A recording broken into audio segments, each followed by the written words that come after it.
I live in a pretty nice neighborhood. It's not rich by any means, but it's on the newer side. Growing up, I had a best friend that I did everything with, and still to this day, we are best friends. His name's Kevin. We were probably between 12 and 13 at the time, and knew the woods around our house like the back of our hands. So on this day, we wanted to explore some of the woods that we haven't gotten to yet. We started off where we knew the area, and got deeper. As we were walking and goofing around and whatnot, we came upon something that stuck out. It was white but dirty, and the closer we got, the more it looked like huge pieces of old rusted metal bent up and sticking out of the ground. Kevin ran right up to it and jumped on it, screaming to me that it was a car, which for 13-year-olds was pretty crazy to find in the woods. I was half tempted to stay right where I was. I didn't really have a good feeling about this, and we were definitely on somebody else's property. But curiosity overcame me. I looked hard and I could make out a house in the distance, which didn't make me feel great since this wouldn't have been the first time getting chased off somebody's property. The car was in decent shape surprisingly for being abandoned in the woods. Its back left tire was completely underground and it had a convertible top, but not by design, rather than it looked like it was cut right off cleanly. Kevin was sitting in it and I was kind of investigating the area and the car itself. We decided that we'd have to open up the trunk to see what was inside. We had no idea how to get in the trunk at this age, so of course we just started wailing on it with logs and trying to pry it open with sticks. After about 5 minutes of this, we were just adding dents to it, so we decided to give up and try to think of something else. In the distance, Kevin spotted a big rock, and we grabbed it and placed it on the trunk. We stood on it and dropped it a few times, and eventually busted the trunk open. It smelled like musty iron and that smell you get when you go to an old person's house. Inside there was an old wooden container with some latches on it, and otherwise it was completely empty. It didn't even look dusty or dirt covered and was placed directly in the center and upright, which I remember finding very strange from all the dirt that came in when we opened it. We were making quite a lot of noise and I was starting to get paranoid, so I convinced Kevin to open the container back in my house. It seemed like it hadn't been unlatched in years. Even the latches were rusted up, so we had to use all our strength to get the latches undone. Inside the box were some old black and white pictures of a young boy with long hair, blankly staring into the camera. A necklace with an upside-down star and matches that must have been 10 years old at least. The spot we opened it was an area where a few other neighborhood kids built forts out of sticks behind a few houses, but still a pretty good ways into the woods. We hid our findings in our fort and left before dark, eager to tell the rest of the kids the following day. The next day came and we gathered the other kids to show them our discoveries. When we got down there, every fort but mine and Kevin's was collapsed, so it made the other kids think we sabotaged them. We blame it on the older kids of the neighborhood or something and go to the fort to see our matches and all the boxes burnt to a crisp. The pictures of the boys are now in between sticks and all over the floor of the fort, with burn holes in the eyes of each picture. I'm completely creeped out and I can't even explain anything to the other kids. They just decided to destroy our fort since they thought it was us in the first place. We didn't even care at the time, we were just confused where everything went. We start convincing ourselves that someone must be messing with us and stole the jewelry since it must be worth money. We took the pictures and threw them in the container in the swamp nearby and searched around a bit for the necklace. Nothing. A couple weeks go by and Kevin and his dad invite me to go to the gym that he teaches at just to mess around while he gets stuff done. As we get there and I hop out of the van, I drop something. I look down and it's a necklace with an upside down star. I yelled at Kevin and we start apologetically telling his dad the story. He laughs at us and throws it down the sewer, telling us that we have nothing to worry about and nothing's coming after us. Later that night I was a bit on edge and my parents were out in their bowling league, so I decided to stay the night at Kevin's. We needed an extra controller to play Xbox, so we walked to my house to get one. It was locked up, but I could get through the garage door. At the time I had a big 200-pound German Shepherd named Chance. As soon as I walked in with Kevin behind me, a deep chilling voice said, "Welcome home, Josh." I grabbed Chance, who was right there, and ran crying. We got Kevin's dad, who checked every part of my house out to find nothing at all. Since the day we found the container, Kevin and I both have had experience like this happen in our lives consistently. I repressed this memory until I recently started smoking with Kevin. We found a killer smoke spot that was in the same woods, but you couldn't turn off the busy street and get back to it because there was somehow a trail that led pretty far back there. We're 24 now, so I guess you could say we're adults. The other week, we walked a little further from where we parked our car. We smoked and then started walking back. I always keep my stuff in my trunk, so I popped it open and put it in there. My hand swept the hoodie that was nearby, and underneath it were the pictures of the boy. The same pictures, but with no burn holes. I haven't thought about that in years. I had an anxiety attack and freaked out along with Kevin. We burned the pictures and buried them. I don't need this popping up in my life anymore. I think it's safe to say I'll have a good few months with no sleep. This happened not too long ago when I was 14. It was the middle of summer, and I was spending the night at a friend's house. In total, there were 4 of us there that night. And in order to preserve confidentiality, I will refer to those friends as Jim, James, and Tom. The 4 of us had just come back to Jim's house after an hour of exercise at one of those trampoline jump places. It was late by the time we returned, but we all decided that the night was still young and to stay out for a while. Typical rambunctious teens, right? I remember checking my phone to see that it was 10 o'clock. Now, I was always very precautious when it came to venturing through the late hours of the night, especially in an unfamiliar area. I went along with the idea due to the facts that A. We were in a large group. B. Jim's neighborhood is well lit thanks to the great number of lampposts. And C. I knew that we were all carrying cell phones and we were fast runners just in case an emergency happened. I figured we'd be fine. That was my first mistake. After a good hour of walking through the illuminated upper-class boulevard and engaging in discussions that only the brain of a 14-year-old male teenager would think would be riveting, we came to the end of the street. A rather dilapidated metal gate stood before us in the obscene contrast from the modern look of the previous houses. A particularly foreboding dead-end sign stared at the 4 of us. Beyond the obstacle was a barren expanse of ground and dirt piles. It looked as if it was in its fetal stages of becoming a suburb. The 3 of us stopped in our tracks, but Jim idly kept walking. I piped up. "Wait, Jim, we're leaving? But there's nothing out there, it's just a bunch of dirt." "No, there's another neighborhood back there."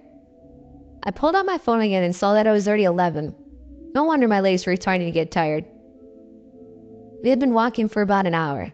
Even though it was rather slow, my legs were still tired from jumping in the trampoline place earlier. Luckily, James added, "I don't know, dude, do you just want to go back to your place and chill? It is getting kind of late." Jim had already hopped the gate when he said, "Come on guys, don't be wusses, let's go." And so the 4 of us continued our journey into the next neighborhood. That was the second mistake. Now I need to mention the layout of this neighborhood because it'll be important later on. While Jim's neighborhood was practically just a giant circle, this place seemed to just be like one single street. Though this wasn't the only difference, it was the most important. As soon as I set foot on the dark gravel road, I knew something wasn't right. I wasn't sure what it was, but something just felt off. My senses probably can be attributed to the fact that this neighborhood was much darker. Compared to this, Jim's street might as well have been the red carpet. Not only were there not any streetlights, but it felt like all the previous bright stars had been blown out like candles, and the moon had been covered by a cloud, dense enough just to contrast its glowing beam. As we walked, I noticed that the energy just felt off. Like it was too quiet and we weren't supposed to be there. We were walking into an open crypt, and it was only a matter of time before the gravekeeper came for us trespassers. As we walked, it was apparent that our previous carefree and lax chatter had been replaced with silence. Though we began to see a faint light illuminating from a little ways ahead of us, we began to slowly regain our composure. As we neared it, turned out that the light source was coming from a streetlight. And I also noticed that the seemingly one-way street had a left turn, and it was on this corner which the light sat. The strange thing about this corner was that, rather than it being a turn into another long street like the one we had been walking on, it simply turned into a house. No more houses accompanied it on either side of the road, which had literally ended right after this one house. We all thought this was peculiar and, in a way, kind of funny. So of course, when Jim suggested we ding dong ditch someone, we all knew what house to pick. Third mistake. The actual process of the ditch went perfectly. James, Tom, and I had hidden a bush on the property as Jim snuck up and delivered 3 startling blows to the front door. Almost immediately after the knock, a light turned on the inside of the upstairs window. The 4 of us took this as our cue to book it out of there. Though in the excitement and commotion of running away, we had made a wrong turn down the unfamiliar street rather than heading back in the direction that we came. After we had put some distance between us and the house, we all slowed our pace to a walk and began to laugh and exclaim about our encounter.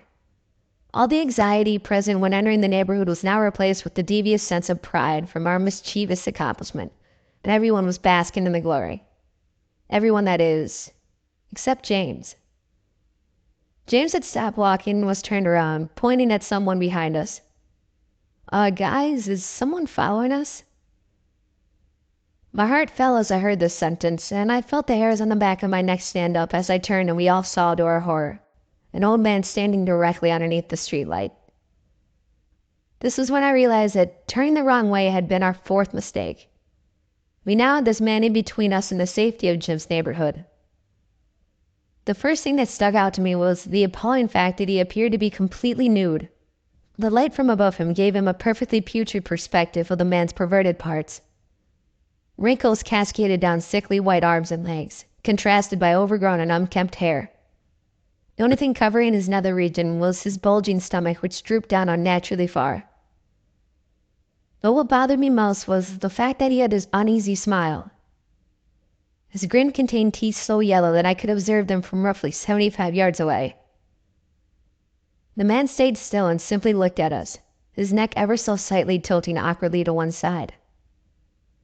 All 4 of us were frozen in place.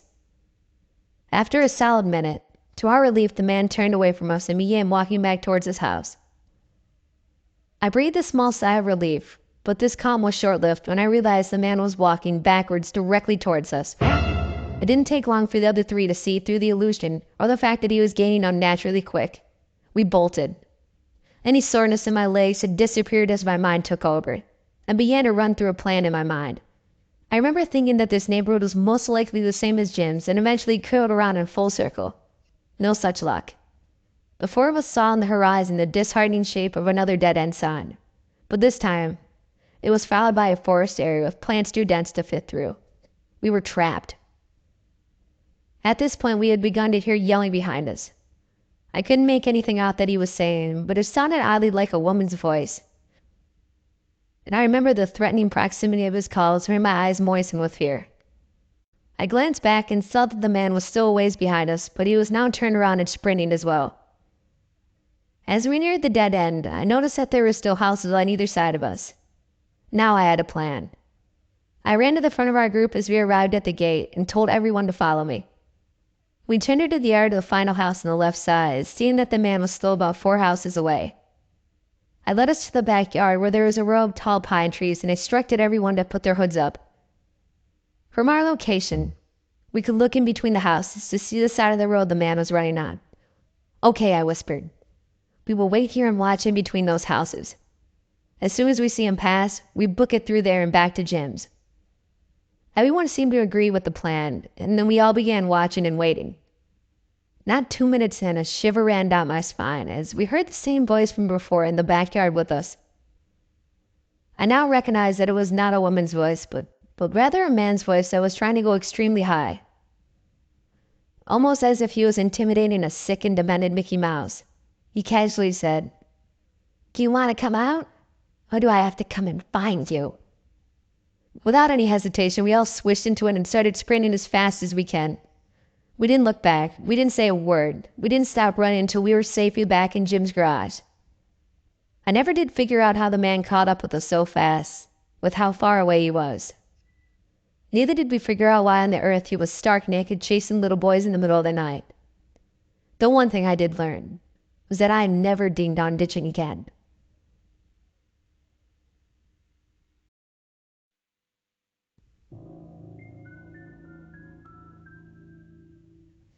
No one believes me. Not my parents, my siblings, my friends, no one. I'm a tree surgeon, so basically I get called by people asking me to save their tree from dying, or to cut down dead trees. It's my passion, and I love my job. However, I did not enjoy my last tree job. No, I've had to take a couple of weeks off just to clear my head. It started off normal. I got a call from a fragile old lady saying that her tree is rotten and slowly falling down towards her house. I accepted the job and told her I'd be there in a couple days. I just needed to finish up a different job. I turned up, and from the outside everything seemed fine. It's a very big house for a little old lady, but I thought, if she earned it, why not? I parked my van up her driveway and got out to get all my climbing gear ready. Just as I stepped out of the van, I heard some noises coming from her house, like glass shattering, then a lot of deep voices shouting, followed by a long, lonely-sounding scream. The only way I can describe this scream is like something you would hear from an insane asylum. I looked up to one of the top floor windows to see this old lady flailing her arms about like she was in an argument. I took one step forward and her head snapped in my direction. And the second she saw me, she darted out of view of the window, quicker than even I could do so. I knocked on her front door to announce myself, as well to check to see if she was okay. After about 10 seconds, I hear a gentle voice say, "Stay there, I'm slow in my old age." Having seen what I just did, this made me smirk a bit. She finally arrived at the door to take me to the back garden so I could get started on the tree. On my way through the house, I looked around to see if somebody else was living there with her. The whole place was a complete mess.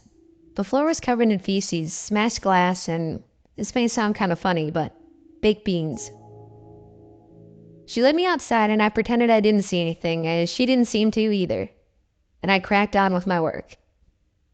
To be able to climb a tree, I needed a groundsman to ensure my safety, but he didn't turn up, so I was pretty upset. I started to cut what I could from standing on the ground, and as I was doing this, I looked back at the house and saw the woman peering down at me with an expressionless look on her face. This freaked me out a bit, but I just put it down to another nosy customer. I kept looking up every couple of minutes for the next 50 minutes to see if she was still there, and she was. She stood in the exact same position with the exact same look on her face. I got uncomfortable and smiled and waved. She burst out in unnatural laughter, her mouth wide open, doubled in size, and the noise she made was so unnatural that it sent shivers down my spine. She started to tap on the window with her index finger, while singing that funny farm song about somebody coming to take her away. That was the end of my job at this house. I packed up all my gear, hopped over a side gate, and got out of there. In my rearview mirror, I could see her sitting in the middle of the road, legs crossed, waving at me. My heart was beating out of my chest. I know it's a little old lady, but I've seen enough horror movies to know that you do not go around investigating. I got home and took the rest of the day off. I played some FIFA and just tried to forget about what happened. It was about 9 p.m., and I started to faintly hear that funny farm song. It was coming from the end of my driveway. I had told a couple of my friends about what happened, so I assumed it was just one of them trying to prank me. As soon as I heard the song, it hit a nerve and I stormed to the door. I swung the door open and saw the woman about 25 yards away from me holding a spoon, singing that stupid song. I'm scaring myself writing this down. I slammed my front door and locked it and stood on the other side for about 30 seconds when curiosity got the better of me and I decided to look through the peephole. Why? I don't know. As I looked through the peephole, my legs almost gave way from under me. All I could see was her eye staring back at me. I stayed there, just looking at her eye. I was too scared to look away in case she was suddenly gone when I looked back. The staring continued for about a minute when out of nowhere, she starts kicking and punching my door as hard as she could. I came away from the door trying to decide whether to get my bat and knock this lady out or get my phone and call the police. The banging then stopped, so I went back to the door. She slowly walked away laughing. I haven't been able to work since. I just don't know what to do. No one believes me, and I don't think I'll forget about this for a very long time.